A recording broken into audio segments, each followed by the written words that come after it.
നമ്മുടെ പല്ലുകളെ നമുക്ക് ഒരു മരത്തിനോട് ഉപമിക്കാം. എന്തുകൊണ്ടാണ് ഇങ്ങനെയെന്നല്ലേ? മരം മണ്ണിൽ ഉറച്ചു നിൽക്കണമെങ്കിൽ മരം മാത്രം നന്നായാൽ പോരാ, അതിന് ചുറ്റുമുള്ള മണ്ണ് കൂടി നന്നാവണം. അതുപോലെ തന്നെയാണ് നമ്മുടെ പല്ലിന്റെ കാര്യവും.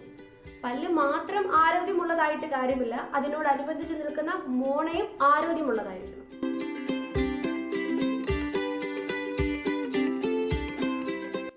വിജ്ഞാനപ്രദമായ വീഡിയോകൾക്കായി ഞങ്ങളുടെ ചാനൽ സബ്സ്ക്രൈബ് ചെയ്യുക. ഡെന്റൽ സ്കെയിലിംഗ് എന്ന് കേട്ടിട്ടുണ്ടോ? ഒരുപക്ഷെ പല്ല് ക്ലീൻ ചെയ്യുക എന്ന് പലരും കേട്ടിട്ടുണ്ടാവും. പക്ഷേ സൊമനസാലെ പല്ല് ക്ലീൻ ചെയ്യാൻ തയ്യാറാകുന്നവർ വളരെ വിരളമാണ്. പല്ലിൽ കമ്പി ഇടുന്നതിന്റെ ഭാഗമായിട്ടോ അല്ലെങ്കിൽ വേറെ എന്തെങ്കിലും ദന്തചികിത്സയുടെ ഭാഗമായിട്ടോ ആകാം പലരും ഡോക്ടറുടെ നിർബന്ധം കൊണ്ട് മാത്രം പല്ല് ക്ലീൻ ചെയ്യാൻ വിധേയരാകുന്നു. ഇനി പല്ല് ക്ലീൻ ചെയ്യാൻ തുടങ്ങിയാലോ? പല്ലിന്റെ ഇനാമൽ നഷ്ടമാകുമോ? പല്ല് ക്ലീൻ ചെയ്യുന്നത് കൊണ്ട് പല്ലിന് ഇളക്കം സംഭവിക്കുമോ? പല്ലിപുളിപ്പ് കൂടുമോ? പല്ലിന്റെ പാട്ട് എന്തെങ്കിലും വിട്ടുപോകുമോ? ഇത്തരത്തിൽ ഒരുപാട് സംശയങ്ങളാണ്. ചിലപ്പോൾ പല്ല് അടയ്ക്കുന്ന ഉപകരണവും പല്ല് ക്ലീൻ ചെയ്യുന്ന ഉപകരണവും തമ്മിൽ മാറിപ്പോകുന്നത് കൊണ്ടാവാം ആളുകൾ ഇങ്ങനെ തെറ്റിദ്ധരിക്കുന്നത്. ഇപ്പോൾ ഈ രണ്ട് ഉപകരണവും നിങ്ങൾക്ക് മുമ്പിൽ പരിചയപ്പെടും. ഈ കാണുന്നത് ഡെന്റൽ എയർ റൂട്ടർ ആണ്. ഈ ഉപകരണം ഉപയോഗിച്ചാണ് നിങ്ങളുടെ പല്ലുകൾ അടയ്ക്കുന്നതിനും ഷേപ്പ് ചെയ്യുന്നതിനും ഉപയോഗിക്കുന്നത്.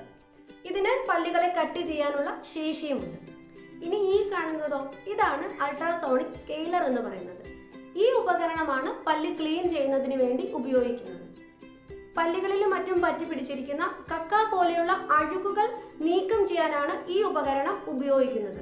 ഇത്തരം ഉപകരണങ്ങൾക്ക് പല്ലിനെ കട്ട് ചെയ്യാൻ ശേഷിയില്ല എന്ന് മാത്രമല്ല, പല്ലിന്റെ ഇനാമൽ പോലെയുള്ള ഭാഗങ്ങളെ ഇത് നീക്കം ചെയ്യുന്നുമില്ല. ഇനി പല്ലുപുളിപ്പിന്റെ കാര്യം എടുത്താൽ, ഞാൻ മുമ്പ് പറഞ്ഞു, നമ്മൾ സൊമനസാല ഇതിന് തയ്യാറാകുന്നവർ വളരെ കുറവാണ്. മോണരോഗമുള്ളവരായിരിക്കും കൂടുതൽ പേരും പല്ല് ക്ലീൻ ചെയ്യാൻ വേണ്ടി വരുന്നത്. അത്തരക്കാരിൽ മോണരോഗം കൊണ്ട് തന്നെ മോണ ഇറക്കങ്ങൾ സംഭവിച്ചിട്ടുണ്ട്. പലപ്പോഴും ഈ മോണ ഇറക്കം കക്കാകൾ ഒട്ടിപ്പിടിച്ചിരിക്കുന്നത് കൊണ്ട് തന്നെ അവർ കാണണമെന്നില്ല. പക്ഷെ ക്ലീൻ ചെയ്തതിന് ശേഷം ഈ കക്കാകൾ പോകുകയും ഈ മോണ ഇറക്കം കണ്ടു തുടങ്ങുകയും ചെയ്യുന്നു. അത്തരം അവസരങ്ങളിൽ പൊതുവെ ആളുകൾ ചിന്തിക്കുന്നത് ക്ലീൻ ചെയ്തത് കൊണ്ടാണ് പല്ലിന്റെ ഏതോ പാർട്ട് വിട്ടുപോയതിനു ശേഷം ഇങ്ങനെ മോണയിറക്കം സംഭവിച്ചതെന്നാണ്. പക്ഷെ അങ്ങനെയല്ല, മുമ്പ് മോണയിറക്കമുണ്ട്, ഈ സമയത്ത് കക്ക പോയി അത് കണ്ടു എന്ന് മാത്രം.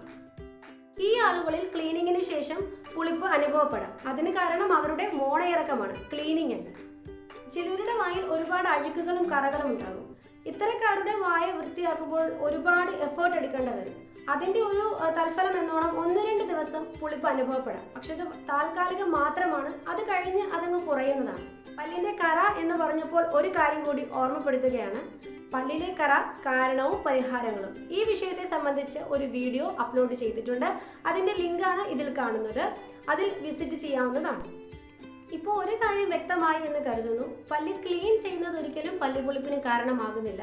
വായിലെ മറ്റെന്തെങ്കിലും കണ്ടീഷനുകളാകാം ഇത്തരത്തിലുള്ള പല്ലുപുളിപ്പിന് പിന്നിലെ കാരണമെന്ന് പറയുന്നത്. മറ്റൊരു പരാതിയാണ് പല്ല് ക്ലീൻ ചെയ്തതിന് ശേഷം പല്ല് ആടിത്തുടങ്ങുന്നത്.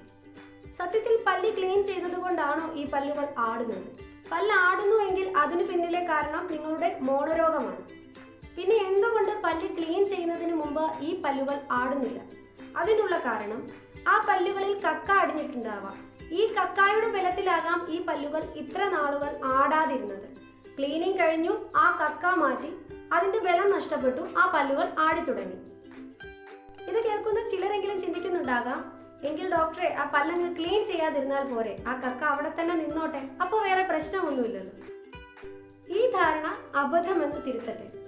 ഇത്തരത്തിലുള്ള കക്കാകൾ പല്ലുകളിൽ നിൽക്കുന്നിടത്തോളം കാലം മോണയുടെ ആരോഗ്യം നശിക്കുകയും കാലക്രമേണ പല്ല് പൊഴിയുന്നതിലോട്ട് അത് കാരണമാകുകയും ചെയ്യും.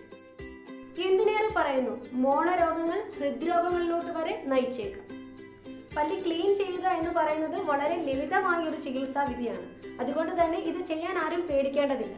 അതിന് പ്രത്യേകിച്ച് ദൂഷ്യഫലങ്ങളൊന്നുമില്ല. ഇനി എപ്പോഴാണ് പല്ല് ക്ലീൻ ചെയ്യേണ്ടത് എന്ന ചോദ്യത്തിനൂടിയുള്ള വ്യക്തമായ ഒരു ഉത്തരം നൽകുകയാണ്. 6 മാസത്തിൽ ഒരിക്കലാണ് നമ്മൾ പല്ല് ക്ലീൻ ചെയ്യുക. മോണയുടെ ആരോഗ്യം സംരക്ഷിക്കൂ, അതിലൂടെ പല്ലിന്റെയും. മണ്ണ് മരത്തെ സംരക്ഷിക്കും പോലെ. വീഡിയോ ഇഷ്ടമായെങ്കിൽ എല്ലാവരും മടിക്കാതെ ലൈക്ക് ചെയ്യുക, കൂടുതൽ പേരിലോട്ട് ഷെയർ ചെയ്യുക. ഇതുപോലെയുള്ള സംശയങ്ങളുടെ മറുപടിയുമായി വേറൊരു വീഡിയോയിലൂടെ കാണാം. ബൈ.